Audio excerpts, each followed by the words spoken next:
Social समाज दल की लड़ाई 90% जनता की लड़ाई है और उसकी जब तक भागीदारी नहीं होगी तब तक ये लड़ाई सफल नहीं होगी।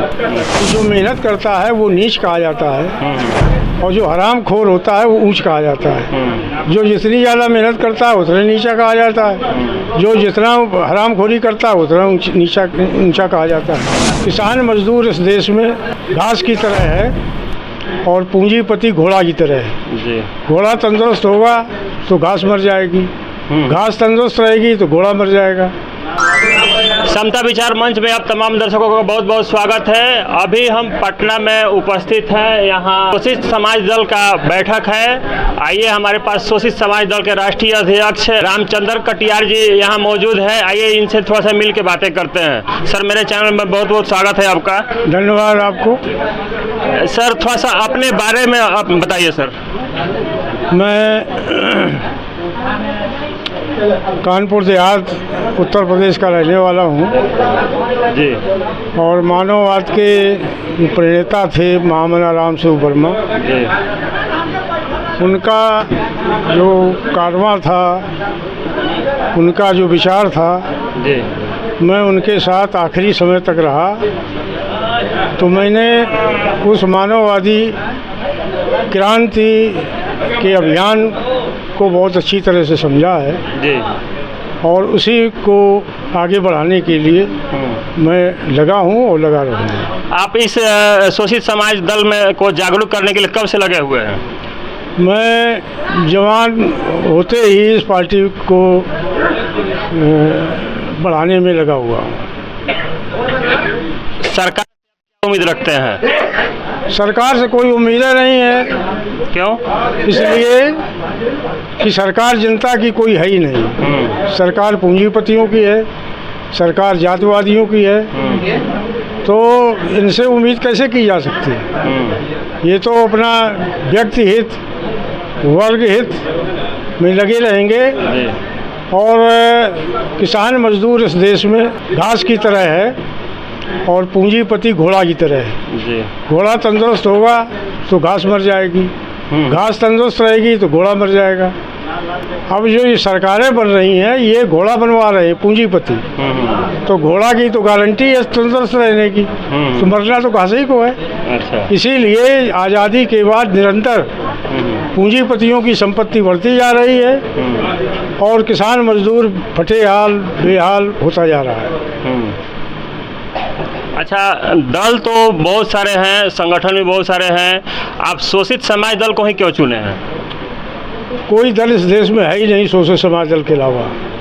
राजनीतिक दल का मतलब होता है कि जिस संगठन के पास देश की समस्याओं का समाधान और राष्ट्र निर्माण की लिखित रूपरेखा हो उसको राजनीतिक दल कहते हैं। अकेला शोषित समाज दल इस देश में है जिसके पास उक्त कामों के लिए लिखित सिद्धांत, वक्तव्य और कार्यक्रम है। किसी राजनीतिक दल के पास कोई सिद्धांत है ही नहीं, ये हम दावे के साथ कह सकते हैं। इसीलिए देश का पतन हो रहा है, क्योंकि सिद्धांतहीन राजनीति देश का पतन का कारण है और इस पतन को सिद्धांत के द्वारा ही रोका जा सकता है और उसके लिए केवल शोषित समाज दल सक्षम है। बाकी सब देश को बर्बाद करने में लगे हुए हैं। और हमारा तो ये भी दावा है कि जितने सिद्धांतहीन राजनीतिक दल हैं ये सब एक भी हो जाएं तो भी देश का उतना ही पतन होगा जितना आज हो रहा है।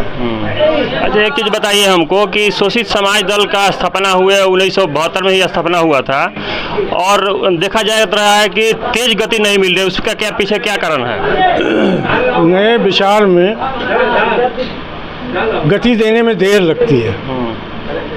पूरी दुनिया में जो क्रांतियाँ हुई हैं वो 2 दिन में नहीं होती हैं। जैसे जो नदी का बहाव है उसकी ओर तैरने में कोई मेहनत की ज़रूरत नहीं। जी जी।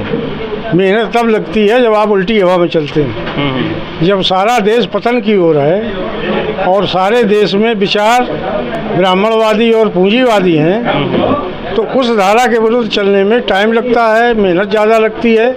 लेकिन जब सही दिशा है तो निश्चित रूप से वो बहाव भी बदलेगा, ये हमें पूरा यकीन है। अच्छा, ऐसे सांसद और मंत्री लोग को क्या कहना चाहेंगे जो कि शोषित समाज दल के नेता के नाम पर खड़े होते हैं और जब उनको सम्मान मिलता है, कोई पद मिल जाता है, तो उसके बाद शोषित समाज दल के बारे में नहीं सोचते, उन लोगों को क्या कहेंगे? देखो, इस देश की मजबूरी ये है, वो मजबूरी में शोषकों की बात करते हैं। क्योंकि अगर वो शोषकों की बात करेंगे तो शोषक हैं 10%, तो 10% से तो कोई जीत नहीं सकता है।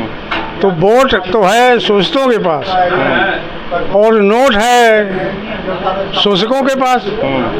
तो वो क्या करते हैं कि अगर वो ये कहें कि हम शोषकों की भलाई करेंगे तो शोषक वोट नहीं करेगा, तो वो बात करेंगे शोषकों के बीच में शोषकों की, लेकिन चूंकि वे संचालित हैं शोषकों से, उनकी जो है डोर बंधी है शोषकों के पास, इसलिए काम वो शोषकों को करते हैं और नाम शोषकों का लेते हैं। ये अवसरवादी लोग हैं।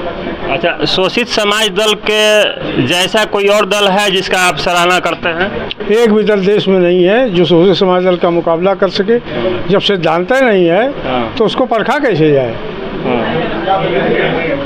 अच्छा, लोगों को क्या संदेश देना चाहते हैं, यानी कैसे व्यवहार करें, समाज में कैसे रहे कि शोषित समाज दल का हिस्सा बने, शोषित समाज दल थोड़ा सा आगे बढ़े?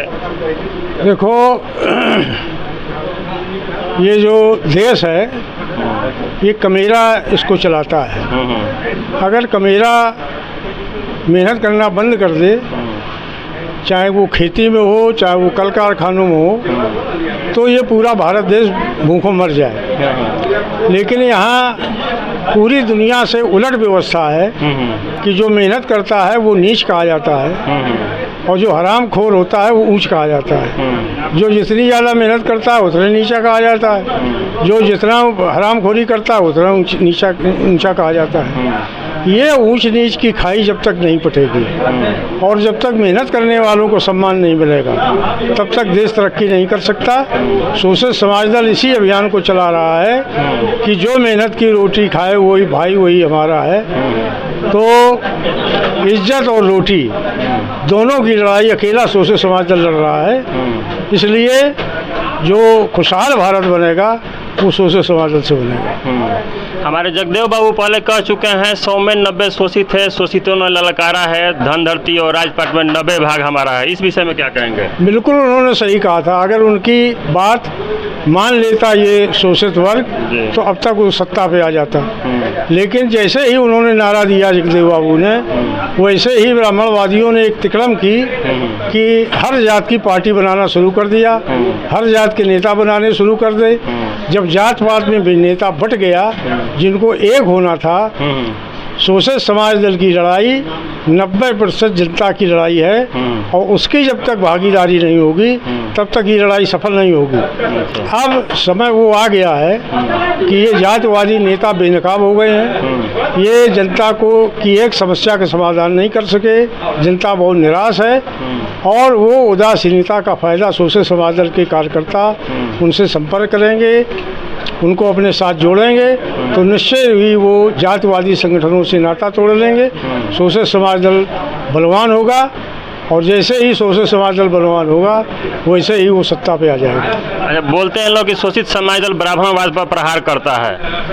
नहीं, वो प्रहार करने वाली व्यवस्था ही है। अगर उसको प्रहार नहीं किया गया तो बराबरी आ ही नहीं सकती है। जिस तरह से कितना भी बढ़िया चित्रकार हो और कितनी भी बढ़िया वो तूलिका लिए हो, उसका बढ़िया चार्ट हो, लेकिन अगर फुहार पड़ रही हो और मैदान में वो बना रहा है तो चित्र कभी बन नहीं सकता।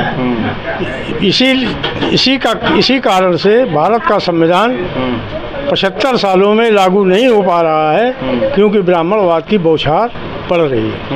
ये बौछार जब तक बंद नहीं होगी तब तक संविधान लागू नहीं किया जा सकता। अच्छा, आगे की टारगेट क्या है आपकी? अब टारगेट ये है कि अभी फ़िलहाल 3 प्रदेशों में चुनाव होने जा रहा है, दिल्ली में, बिहार में और यूपी में। हम ये चाहेंगे कि ज़्यादा से ज़्यादा संख्या में पार्टी के प्रत्याशी खड़े होकर जीतें और वो जीत कर जब लोकसभा और विधानसभा में तीनों विधानसभा में जाएंगे तो अपनी नीतियों को रखेंगे, तब पूरा देश उसको सुनेगा और पूरा देश साथ में आ जाएगा। अच्छा, ये शोषित समाज दल कहाँ कहाँ भी चल रहा है? शोषित समाज दल चल तो पूरे देश में रहा है, लेकिन संगठन मूलतः उत्तर प्रदेश, बिहार, मध्य प्रदेश, दिल्ली, झारखंड और छत्तीसगढ़ में है और इसका विस्तार तेजी से हो रहा है। चलिए, बहुत बहुत धन्यवाद। अभी आप लोगों ने रामचंद्र कटियार जी से बातों को सुना। अगर इनके बातों से आप लोग भी सहमत हैं तो ज़्यादा से ज़्यादा वीडियो को लाइक कीजिए, कमेंट कीजिए, शेयर कीजिए और साथ ही साथ ऐसे वीडियो देखने के लिए हमारे चैनल को सब्सक्राइब कीजिए। धन्यवाद।